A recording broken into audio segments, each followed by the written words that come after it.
Jésus n'a pas aimé les gens qui sont ici actuellement. Jésus ne nous aime pas, mais Dieu nous aime. Car Dieu a tant aimé le monde qu'il a donné. C'est lui qui aime, c'est Dieu qui a aimé et qui donne. Maintenant, Jésus dit, j'ai fait toute ta volonté.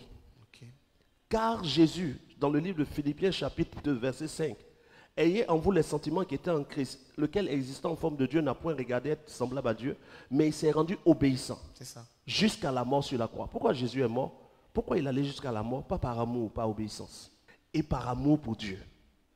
Okay. Il aime le Père. Il dit, le Père aime le Fils et le Fils aime le Père. C'est ça. Donc Jésus aime le Père. Et par amour pour le Père, il obéit jusqu'à la mort. Pas par amour pour un baoulé que je suis. Mais Dieu qui est omniscient, même avant même la création du monde. Maintenant, quand tu lis ici qu'il est écrit à celui qui nous a aimés. C'est ça. Mais on est dans quel livre? On est dans le livre d'Apocalypse. Apocalypse. Dans le livre d'Apocalypse, qui est écrit? C'est Jean. C'est ça. Qui est Jean? Voici ce qui est écrit. Prenons le livre de Jean. Jean chapitre 19, verset 26. Nous allons comprendre pourquoi. Moi, je dis Jésus ne nous a pas aimés. Et Jean dit à celui qui nous a aimés. Parlant de Jésus, justement, Jean dit à celui qui nous a aimés pour dire que Jésus nous a aimés. Mais regardons à Jean chapitre 19, verset 26. Il est écrit ceci. Jésus, voyant sa mère et auprès d'elle le disciple qu'il aimait, dit à sa mère, « Femme, voilà ton fils. » Ensuite, Jean chapitre 20, verset 2. Elle courut vers Simon-Pierre et vers l'autre disciple que Jésus aimait et leur dit, « Ils ont enlevé du sépulcre le Seigneur et nous ne savons où ils l'ont mis. » Ensuite, Jean chapitre 11, verset 5.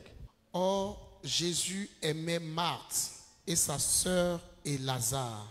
Ensuite, Jean chapitre 15, verset 15. « Je ne vous appelle plus serviteur parce que le serviteur ne sait pas ce que fait son maître, mais je vous ai appelé ami parce que je vous ai fait connaître tout ce que j'ai appris de mon Père. » Bon, quand vous lisez la Bible, c'est ça le problème. Et puis quand je dis, les gens se fâchent parce qu'ils veulent se perdre.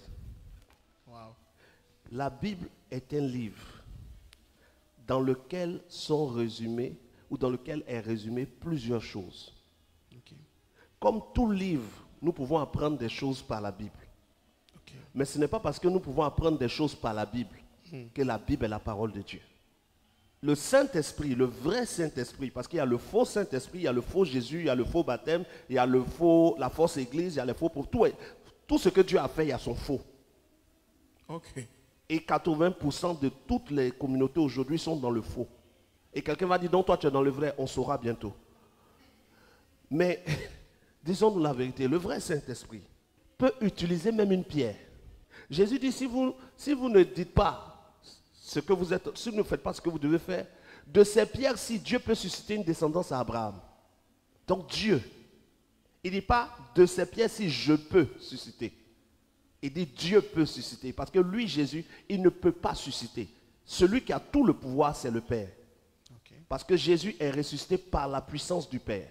Par la puissance du Saint-Esprit qui est le Père. Donc, des pierres même, Dieu peut utiliser des pierres pour donner une descendance à Abraham. Dieu peut utiliser un film pour te faire connaître le chemin du salut. Okay. Dieu peut utiliser un ivrogne qui, après avoir bu, est en train de vomir. Pendant que tu vomis, le Saint-Esprit te dit, regarde, si tu continues ce que tu vas devenir. Et ça te convainc. Et tu décides de tout abandonner. Dieu peut utiliser un voleur qu'on est en train de frapper pour t'emmener à décider de ne plus voler. Okay. Le Saint-Esprit peut utiliser tout ce qu'il veut pour nous parler. Okay. Même la Bible. Mais la Bible n'est pas la parole de Dieu. C'est le problème de beaucoup de gens. Parce qu'ils lisent deux fois la Bible et au travers de ce livre, Dieu leur dit quelque chose. Ou au travers de ce livre, Dieu est passé pour leur montrer quelque chose. Ils établissent que le livre est la parole. Le livre n'est pas la parole. Le livre est un moyen comme tout autre moyen. Et il faut pouvoir comprendre le livre. Mais combien comprennent le livre? Combien de ceux qui sont en train de dire la Bible est la parole de Dieu même lisent? Combien savent les contextes de tous les textes? Combien savent le sens de chaque verbe et le faux dans la traduction et le vrai dans la traduction? Beaucoup ne savent rien. Ce n'est qu'un livre Dieu ne veut pas compliquer son message. Il nous donne son esprit pour nous parler. Son esprit nous donne la parole vraie de Dieu. Le livre n'est qu'un livre. Pourquoi je le dis? Quand tu prends Apocalypse que tu viens de lire, Oui. quelqu'un qui ne sait rien, ou qui n'a pas les notions qu'il faut, ou à qui le Saint-Esprit n'a rien dit, va dire ceci. Mais prophète, tu as dit Jésus ne nous aime pas. Pourtant, il est écrit à celui qui nous a aimés. Oui. Et quand Jean écrit à celui qui nous a aimés, il parle vraiment de Jésus. Ok. D'accord. Mais pourquoi, déjà dans la forme, Jean ne dit pas à celui...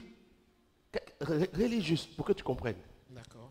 On est dans Apocalypse chapitre 1. Apocalypse chapitre 1, verset 5. Et de la part de Jésus-Christ, le témoin fidèle, le premier-né des morts et le prince des rois de la terre, à celui qui nous aime, qui nous a délivrés de nos péchés par son sang. Il parle de Jésus, on est Évidemment, d'accord. évidemment. Mais si tu ne sais pas les contextes dans lesquels les textes sincères, tu vas te tromper grandement.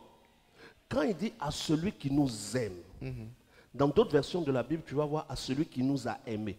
Ok. Dans d'autres versions, c'est conjugué au passé. Dans ta version, c'est conjugué comme s'il les aimait là. Mais Jean qui écrit à celui qui nous aime, qui est-il? Il est le disciple que Jésus aimait. Ok. Et quand Jean dit à celui qui nous aime, il ne parle pas de toutes les générations des croyants. Ah. Il parle de lui et de ceux qui étaient avec lui et ceux qui étaient avec Jésus quand il était sur terre. Il ne parle pas des croyants 2000 ans plus tard. Beaucoup de textes que vous lisez, que vous vous appropriez, ne vous concernent même pas. Et donc quand Jean dit à celui qui nous aime, il parle de Jésus parce que Jésus était avec eux, il les aimait. Jésus aimait Marthe, il aimait, comment il s'appelle, celui qui est ressuscité, Lazare. Il aimait Jean. Et chacun de ses disciples, il leur a dit, je ne vous appelle plus serviteur, je vous appelle ami, parce qu'on est devenu intime. C'est ça. Mais 2000 ans plus tard, il a été intime avec qui? Celui qui est intime et qui doit être intime avec toi, qui t'aime, c'est le Saint-Esprit. Wow. Donc, il ne faut pas déformer le contexte. Ok.